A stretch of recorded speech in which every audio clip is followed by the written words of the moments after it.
係講 Extension 嘅拉做係公司嘅 CEO 同 CIO，而家喺沙地阿拉伯嘅利雅得啱啱參加完 exhibition 同埋個 pitching。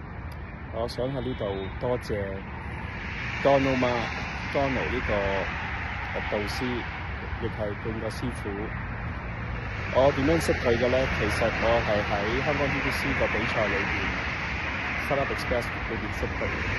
咁20隊當中有10隊參加咗佢嘅培訓，而參加咗嘅人有一半以上都係用出咗個比賽。咁當其時我就覺得佢教咗啲好有用嘅嘢俾我啦。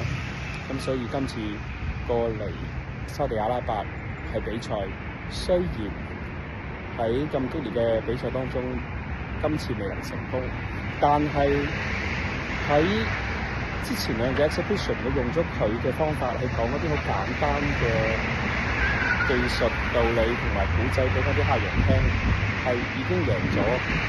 因為我係咁多檔裏邊係最多人嚟問問題，而好短時間裏邊可以解釋到俾佢聽嘅。喺呢個過程中，俾我知道乜嘢叫做專業啦。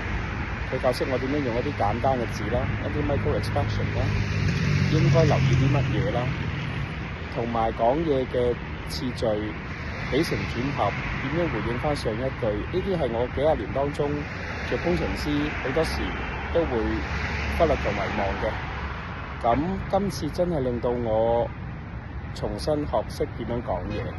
咁如果大家有需要嘅，或者其實係冇需要都好，去聽下佢嘅講座，尋求下佢嘅協助，肯定會獲益不少。